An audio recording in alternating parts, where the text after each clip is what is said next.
இப்போ நான் சொல்றத அப்படியே இமேஜின் பண்ணி பாருங்க. ஓகே, லெட்ஸ் சே நீங்க ரீசெண்டா ஏஞ்சல் ஒன்ல அக்கௌண்ட் ஓப்பன் பண்ணிருந்தீங்க, இன்வெஸ்ட் பண்ணலாம் அப்படின்னு சொல்லிட்டு. ஸோ அக்கௌண்ட் ஓப்பன் பண்ணிட்டு ஷேர்ஸ்ல இன்வெஸ்ட் பண்ண ஸ்டார்ட் பண்ணிட்டீங்க, மியூச்சுவல் ஃபண்ட்ஸ்ல வேற இன்வெஸ்ட் பண்ண ஸ்டார்ட் பண்ணிட்டீங்க, அண்ட் கொஞ்சம் கேஷ் வேற வச்சிருந்தீங்க ஃபியூச்சர்ல இன்வெஸ்ட் பண்றதுக்காக. எல்லாமே நல்லா தான் போயிட்டு இருந்தது. ஒன் ஃபைன் டே ஆஸ் யூஷுவலா நீங்க உங்களுடைய போன் எடுத்து ஏஞ்சல் ஒன் ஆப்பை ஓப்பன் பண்ணி பாக்குறீங்க. ஆப் ஓப்பன் ஆகல. சரி, இன்னொரு தடவை ட்ரை பண்ணி பாக்குறீங்க, அப்பயும் ஓப்பன் ஆகல. தென் நியூஸ் சேனல் ஆன் பண்ணி பாக்குறீங்க. Then you are getting to know that angel one ஆப்பை க்ளோஸ் பண்ணிட்டாங்க, இழுத்து மூடிட்டாங்க தெரிய வருது. இப்போ உங்களுடைய பேனிக் எந்த லெவல்ல இருக்கும்னு சொல்லிட்டு நான் சொல்லணும்னு அவசியமே கிடையாது. கரெக்டா உங்களுக்கு சில அப்சல்யூட்லி சில கொஸ்டின்ஸ் அரைஸ் ஆகும் உங்க மைண்ட்ல. What are those? Question number 1, நான் ஷேர்ஸ் எல்லாம் வாங்கி வச்சிருந்தேனே, அப்ப அது அவ்வளவுதானா? கொஸ்டின் நம்பர் 2, நான் வேற சில கேஷ் வச்சிருந்தேனே, what will happen to that cash?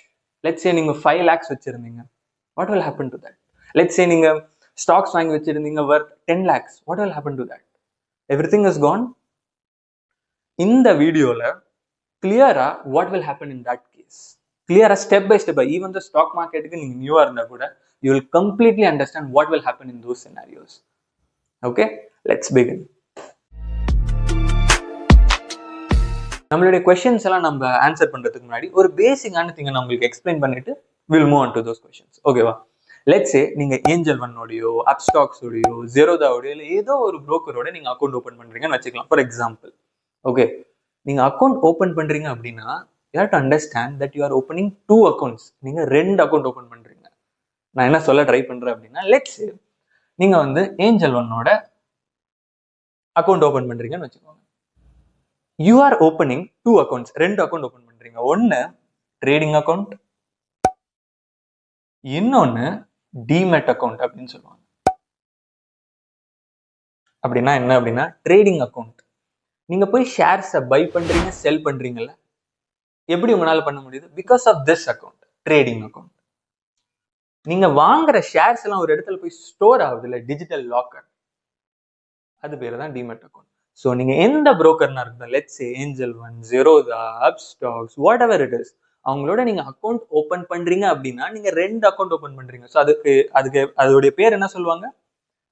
Demat come trading account. You getting? So எப்பயுமே நீங்க ஒரு புரோக்கரோட அக்கௌண்ட் கிரியேட் பண்றீங்க அப்படின்னா you are opening a demat come trading account இப்படின்னு சொல்லுவாங்க. Okay, you understand this? This is ஒரு பேசிக்கான திங். ஓகே, ஸோ நம்மளுடைய கொஸ்டின் நம்பர் 1 என்ன? ஏஞ்சல் ஒன் நான் அக்கௌண்ட் வச்சிருந்தேன், ஷேர்ஸ் வேற வாங்கி வச்சிருந்தேன், இப்போ ஏஞ்சல் ஒன் க்ளோஸ் பண்ணிட்டான் ஹைபோதெட்டிக்கலி. அப்போ என்னுடைய ஷேர்ஸுக்கு என்ன ஆகும்? ரைட்டா? அதான கொஸ்டின். சி, இங்க தான் நிறைய பேர் கன்ஃபியூஸ் ஆவாங்க. What I'm trying to say is, நிறைய பேர் ஏன் கன்ஃபியூஸ் ஆவாங்க அப்படின்னா, ஏஞ்சல் ஒன்ல அவங்க லாகின் பண்ணிட்டு அவங்களுடைய ஷேர்ஸ் எல்லாம் அங்கே தானே பாக்குறாங்க, அந்த ஏஞ்சல் ஒன் புரோக்கர்ல தானே பாக்குறாங்க. ஸோ அவங்க என்ன டெக்னிக்கலா நினைப்பாங்க அப்படின்னா, ஓகே, ஏஞ்சல் ஒன் கிட்ட தான் நம்மளுடைய ஷேர்ஸ் இருக்கு, நம்ம வாங்குறோம். ஃபார் எக்ஸாம்பிள், லெட்ஸ் நான் ரிலையன்ஸ் உடைய ஷேர்ஸ் வாங்குறேன், லெட்ஸ் நான் இன்ஃபோசிஸ் உடைய ஷேர்ஸ் வாங்குறேன், அது எல்லாமே நான் எங்க பாக்குறேன்? ஏஞ்சல் ஒன்ல பாக்குறேன். ஸோ பீப்புள் திங்க் தட் என்னுடைய ஷேர்ஸ் எல்லாம் ஏஞ்சல் ஒன் கிட்ட இருக்கு. ஓகே, ஸோ அப்போ ஏஞ்சல் ஒன் போயிட்டு என்னுடைய ஷேர்ஸ் எல்லாம் போயிடுமா? அதுதான் நிறைய பீப்புள் கன்ஃபியூஸ் ஆவாங்க. Let me explain what is happening behind the scenes. ஓகேவா? லெட்ஸ் சே நீங்க இருக்கீங்க யூன்னு வச்சுக்கலாம். ஓகே, நீங்க என்ன பண்றீங்க? ஏஞ்சல் ஒன்ல அக்கௌண்ட் வச்சிருக்கீங்க, ரைட்டா? ஓகே, இப்போ நீங்க ஏஞ்சல் ஒன் மூலியமா ஷேர்ஸ் வாங்குறீங்க, அவ்வளவுதான். You are buying shares through angel one. நீங்க ஷேர்ஸ் வாங்கின உடனே அது யார்கிட்ட போகுது தெரியுமா? டெபாசிட்டரிஸ் கிட்ட போகுது. டெபாசிட்டரிஸ்னா யாரு? நம்மளுடைய ஷேர்ஸ் எல்லாம் ஒரு டிஜிட்டல் லாக்கர் மாதிரி சேவ் பண்ணி வைக்கிற ஒரு இடம். இந்தியால 2 டெபாசிட்டரிஸ் இருக்கு. ஒன்னு CDSL, இன்னொன்னு NSDL சொல்லுவாங்க. CDSL and NSDL, Central Depository Services Limited, National Securities Depository Limited. So CDSL and NSDL. So you got the answer ன்னு நினைக்கிறேன். அதாவது நீங்க ஷேர்ஸ் ஏஞ்சல் ஒன் மூலியமா வாங்குறீங்க, அந்த ஷேர்ஸ் யார்கிட்ட போகுது? டெபாசிட்டரிஸ் கிட்ட போகுது, ஏஞ்சல் ஒன் கிட்ட கிடையாது. ஸோ அப்போ ஏஞ்சல் ஒன் ஓடி போனா கூட உங்களுடைய ஷேர்ஸ் எல்லாம் safe.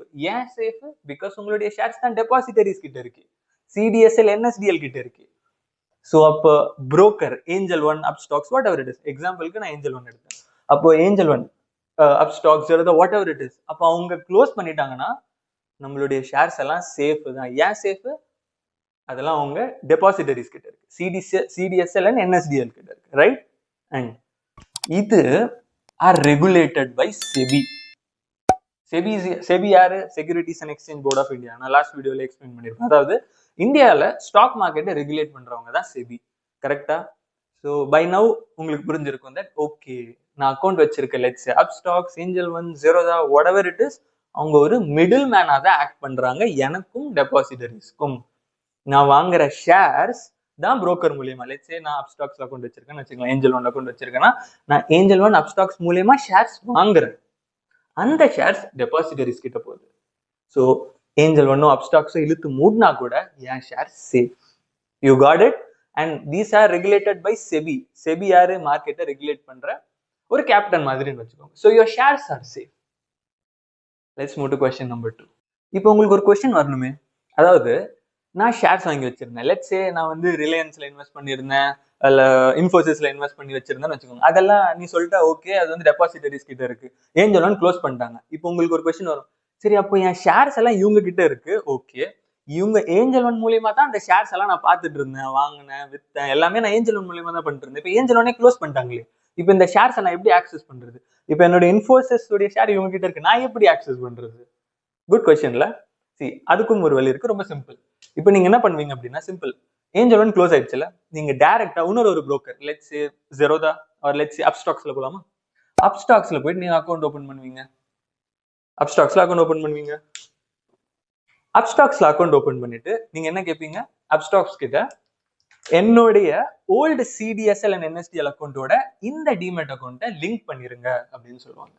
So now what will happen? Angel one close பண்ணிட்டாங்க, போச்சு இது. அப்ஸ்டாக்ஸ்ல நீங்க அக்கௌண்ட் கிரியேட் பண்ணிட்டு அப்ஸ்டாக்ஸ் கிட்ட நீங்க ரிக்வெஸ்ட் பண்ணீங்க, என்னுடைய சிடிஎஸ்எல் அண்ட் என்எஸ்டிஎல் அக்கௌண்டோட இதை லிங்க் பண்ணிருங்க அப்படின்னு சொல்லுவீங்க. ஸோ உடனே அவங்க என்ன பண்ணுவாங்க, லிங்க் பண்ணிடுவாங்க. லிங்க் பண்ண உடனே உங்களுக்கு என்ன ஆகும், நீங்க வாங்கி வச்சீங்கல்ல ஏஞ்சல் ஒன்ல இன்ஃபோசிஸ் அண்ட் வாட்எவர் ரிலையன்ஸ்ல எல்லாம் ஷேர்ஸ் வாங்கி வச்சிருங்க, அதெல்லாம் இப்போ அப்ஸ்டாக்ஸ்ல உங்க கையில காட்டிடும். Simple, you got it. Angel one மூலியமா பார்த்துட்டு இருந்தீங்க, ஏஞ்சல் ஒன் அவ்வளவுதான் க்ளோஸ் ஆயிடுச்சு. இப்போ அந்த ஷேர்ஸ் நான் எப்படி ஆக்சஸ் பண்றது?